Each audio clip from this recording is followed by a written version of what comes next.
Hey guys, Pete here. This will be my Dark Season 3 ending explain video. I just finished watching the series and I've got to be honest, at the end of episode 5, I was really confused and borderline worried about whether or not I knew what was going on. Fortunately, the ending turned out to be pretty straightforward though, and I can't wait to talk about it. Real quick though, this is your spoiler warning. If you haven't finished watching the entire Dark series, this video won't be for you. With that out of the way, let's get into it. So at the end of episode 7, Adam is basically all of us. He thought he had it figured out, but it turns out he was wrong. His plan to wipe out the world involved destroying Martha, who was carrying their unborn child, and the God particle in one go. Adam believes their child must be the origin of the knot because it is the origin of the time traveler family tree. He uses the force of both apocalypses through the portal to destroy her. It's almost comical as he closes his eyes and waits there to cease to exist. He holds them closed for a bit, takes a breath, and then nope, nothing. He's still alive. And his face resembles what mine probably looked like through most of the middle of this season. Claudia then arrives to explain what happened. She tells Adam that Ava used something called quantum entanglement, which is complicated. But in this situation, what's important is that it leads to the overlapping of different realities. She explains that time stands still for a second during the apocalypse, which provides an opportunity for things to proceed in two different directions. Tannhaus from the 1970s gives us a description of this using the thought experiment of Schrodinger's cat in the beginning of episode 7.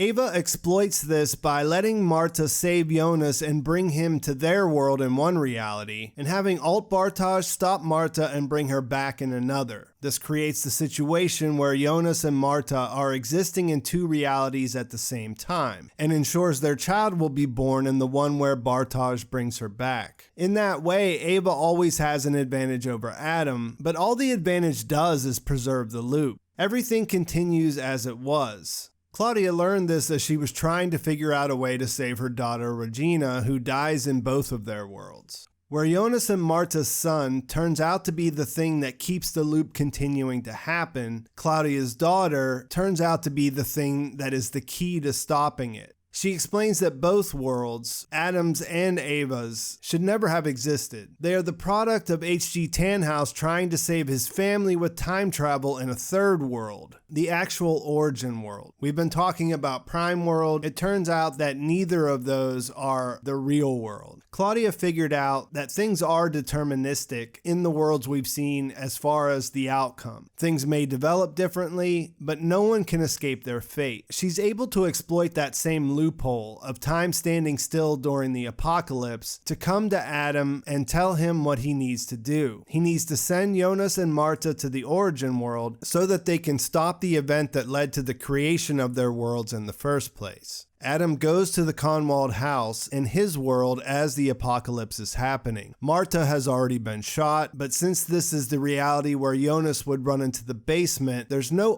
Martha coming to save him. He then explains that there is a way that Jonas can stop himself from becoming Adam. Jonas has to go to Ava's world and save Martha from the apocalypse before Magnus and Franziska do. He's able to do this in dramatic fashion, grabbing her at the last second and taking her to June 21st, 1986. That's the day the passage was first opened and when Adam and Ava's worlds were created.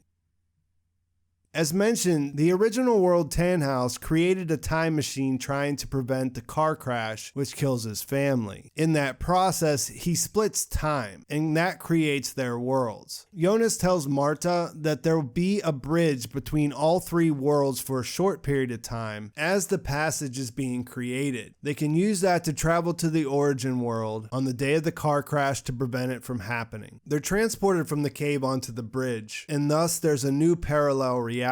To recap, in the first reality, Martha saves Jonas and takes him into her world. In the second, Bartosz stops her from saving him, and he goes into the basement. And in this reality, Adam intervenes and they travel to the origin world. In one reality, Jonas is killed when he's still a young man. In the other, Martha is killed when she's pregnant with their son. In the third, they work together and they go to the origin world. The bridge sort of looks like walking through space, and they get separated separated at first. In that time, they see childhood versions of each other who can also see them. It's an interesting way to show their connection in that each of the child's parents can't see what they see. After that, they come back together and are able to make it into the origin world. They transport right in front of the car, which then has to stop. They talk Tannhaus's son into turning around, which stops the crash from happening. Even though we didn't spend much time in the origin world, I thought they did a pretty good job of setting things up with the family. There's tension, but all the son really needs is a push to go back the other way. And we could tell that Tannhaus would have felt terrible about it if that's the way it ended, because he kind of wants to say something and he can't find the words. So I think that part makes sense. After talking to Jonas and Martha, the family does return to Tannhaus's shop. He never needs to make the time machine. So the two worlds we've seen, Adam's and Ava's Windens, are never created. Technically, they don't really die. They cease to exist. Since they never existed in Tannhaus's world in the first place, since time travel is never developed, they just don't exist anywhere anymore. Before that happens, they tell each other that they saw their childhood versions when they were on the bridge. They think about what that might mean because they really don't know what's going to happen after they fix things. Martha says, "Do you think any of us could remain? Or is that what we are? A dream? We never really existed." Jonas has no idea what's going to happen either, but it's fitting that he tells her the same thing he told her on the beach the last time he thought he was going to be erased from existence. We're a perfect match. Never believe anything else. They hold hands, they start to disappear. We see Adam and Ava do the same in the Erit Lux room, her lair. We see Stranger Jonas disappear holding the pendant, Stranger Martha in the bunker in the desert, and I think it largely works. Everything comes full circle. That isn't the end of the episode, though. We get a glimpse of the origin world in what would be present day, I suppose. There's a dinner party going on. In attendance, we have familiar characters whose family names could very well be different. We see Katarina, Peter, Bernadette, aka Benny, Regina, Torben, who is getting over an eye injury, and a pregnant Hannah. At first glance, this is an interesting bunch, and it's fascinating when it hits you that these are all people who were not caught up in the looping parts of the family tree that existed because of time travel. We can guess the characters like Ulrich, Charlotte, Elizabeth, and so on would never be born in the origin world. It seems like Claudia was right to think Regina wouldn't get cancer in this world as well. And we get one more fake out in finding out about Torben's eye injury just to rub it in a bit. Wöller and Hannah look to be a couple, and we see the lights flicker and go out as everyone's talking, just in time to interrupt the explanation for what happened to his eye. It's not clear what's going on with the lights going out. I mean, in the other worlds, this was a sign that someone was traveling. It's possible that this is related to Martha and Jonas's transit into this world, but they leave us to guess about that. This hits Hannah the hardest, as she stares at a yellow raincoat in the hall right after it happens. She writes it off as a deja vu at first, but then tells the others that this is exactly what she dreamt last night. In that, she says the lights were flickering, there was a loud bang, and then suddenly everything was dark, and somehow the world had ended. She goes on to explain that this somehow felt like a good thing, for things to be over, and it all sounds a lot like what happened to Jonas and Martha and their worlds. In this world, Regina owns the house that was the Kahnwald house in Adam's world and the Nielsen house in Ava's. We see a picture on the wall that shows us that Claudia married Bernd Doppler in this world, and they look like a happy and loving family in the picture. I was a little surprised when I went and checked the family tree on the official website to learn that Bernd was Regina's father in all of the worlds. This wasn't really a theory since they didn't set him up as a candidate. It turns out to be important though, since if Tronte would have been her father, she would have been connected to the heart of the looping family tree. Finding out that he wasn't makes her existence in this world make sense. This makes Claudia's motivation to save her work, and as mentioned before, in a way makes her the key to figuring things out.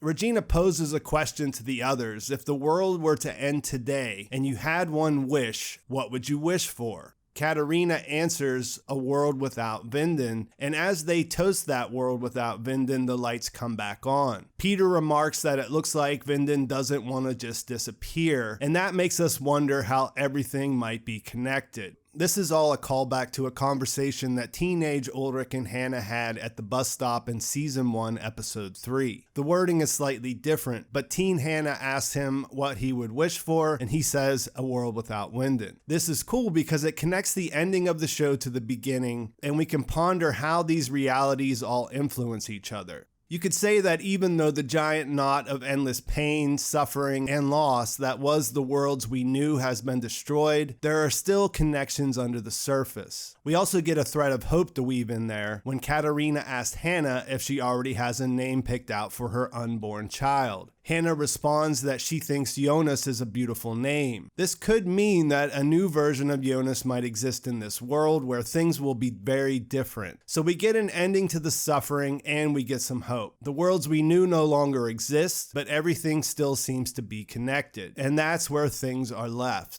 There were a ton of answers to questions along the way as well. We find out that the trio are called the Unknown, and he is the author of the Trinity Knot Notebook. They're almost always together, but we see them split up to set the accident at the power plant in motion on June 21st, 1986 in both worlds. This is responsible for the yellow barrels and the God particles / apocalypses in both worlds. That date is also the same date that Tannhaus opened the portal for the first time in the Origin world. The Unknown is the origin of all the family tree craziness that we poured over for the last couple of years in Winden. He is Jonas and Martha's son and the father of Tronta with Agnes in both worlds. Tronta is Ulrich's father, Ulrich is Martha's father, and Jonas's grandfather. Everything really is connected. Celia was Aegon and Hannah's child. She got together with Bartosz and they conceived Noah and Agnes, so that answers the question of who their parents were. It turns out that Peter was just a guy whose mother died, and that Boris Niewald came to Winden on the run from what happened in Marburg, basically just like how they told us he did. No time travel trickery for those two. If nothing else, this story and ending were well thought out, planned, and executed. There's a good balance of answering the pressing issues while leaving something to the imagination. The music, cinematography, direction, and acting are all top of the line. This is consistent with previous seasons, and I think it's worth mentioning that Louis Hofmann and Lisa Vicari both took it up a notch and did a terrific job of carrying us to the end. I'm sure this ending won't satisfy everyone, but I'm liking it more and more as I sit with it, and am definitely looking forward to going back to rewatch without the pressure of having to keep track of everything. Season 3 was incredibly complex, but I didn't find it that difficult to keep track of where or when or what world we were in. I've spent a lot of time digging deep into the show though, so I'm not sure how this is for a less obsessed viewer. There were a couple of situations that threw me for a loop though. The Tannhaus origin world certainly, but also when Stranger Jonas didn't know Alt Martha when she arrived in 1888. That was such a revelation that it was almost distracting in those first few episodes. To the writer's credit though, they did go back and explain those things in a reasonable amount of time, so it didn't actually ruin the experience. And I think that's as good as any place to bring this to a close. I'm very interested to hear what you think about the way Dark ended. Let me know in the comments what you think. If you have any questions on how things played out, I will put out some more Dark videos this week, so let me know if there's anything else you'd like to see. Please like this video if you enjoyed it, and subscribe to my channel if you haven't already. Thanks for watching. I will talk to you soon.